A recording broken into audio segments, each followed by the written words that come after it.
आज श्री संत निळोबाराय यांची पुण्यतिथी आहे.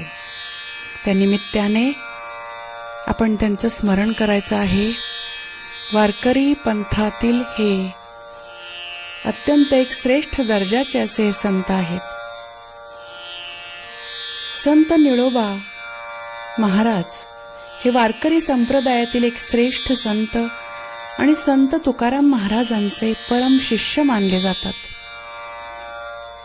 संत निळोबा हे उच्च विभूषित आणि सत्वशील होते.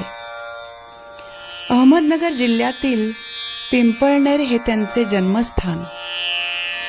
त्यांच्या जीवनातील सर्वात महत्त्वाची आणि भावस्पर्शी कथा ही त्यांच्या गुरु भेटीची आणि निसीम भक्तीची अशी आहे.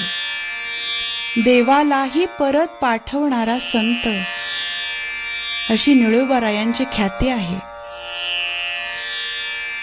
निळोबारायांनी तीव्र इच्छा होती त्यांना संत तुकाराम महाराजांना भेटण्याची. मात्र तुकोबांचे वैकुंठ गमन झाले होते. तुकोबांनी प्रत्यक्ष दर्शन द्यावे या ध्यासाने निळोबांनी इंद्रायणी काठी 42 दिवस कडक अनुष्ठान केले. त्यांच्या निष्ठेवर प्रसन्न होऊन प्रत्यक्ष पांडुरंग निळोबारायांना भेटायला आले. मात्र निळोबारायांनी देवाला सांगितले की देवा, तुला माझा नमस्कार आहे, पण मला आता फक्त माझ्या सद्गुरूंचे म्हणजे तुकोबारायांचे दर्शन हवे आहे.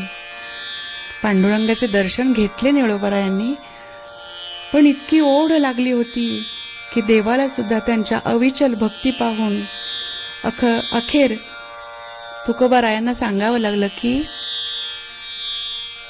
या पृथ्वी तलावर जा आणि प्रत्यक्ष दर्शन द्या निळोबारायांना. अखेर तुकोबारायांनी त्यांना प्रत्यक्ष दर्शन देऊन अनुग्रह दिला असे म्हटले जाते. पिंपळनेरचे प्रति पंढरपूर कसे झाले त्याची कथा आहे. निळोबाराय हे स्वतः विठ्ठलाचे मोठे भक्त होते. त्यांनी आपल्या घराण्यात चालत आलेली वतनदारी सोडून भक्तीचा मार्ग निवडला. पिंपळनेर येथे त्यांनी विठ्ठल रुक्मिणीचे मंदिर स्थापन केले, ज्याला प्रति पंढरपूर म्हटले जाते. संत निळोबारायांचे साहित्य भरपूर आहे. त्यांनी रचलेली श्री विठ्ठलाची आरती येई ओ विठ्ठले माझे माऊली ये आजही प्रत्येक मंदिरात गायली जाते. त्यांच्या अभंग गाथेतून त्यांनी तुकोबांच्या चरित्राचे आणि विठ्ठल भक्तीचे रसाळ वर्णन केले आहे. संत निळोबारायांनी तुकाराम महाराजांचे सुमारे 4000 अभंग स्वतःच्या हस्ताक्षरात लिहून काढले आणि त्यांचे जतन केले आहे. त्यांनी अनेक गोड अभंग, कृष्णचरित्र, गवळणी, विरहिणींची रचना देखील केली आहे. असे हे महान संत निळोबाराय, निळोबा महाराज हे तुकोबांच्या विचारांचे खरे वारसदार मानले जातात, ज्यांनी ज्ञान आणि भक्तीचा सुंदर मेळ घातला.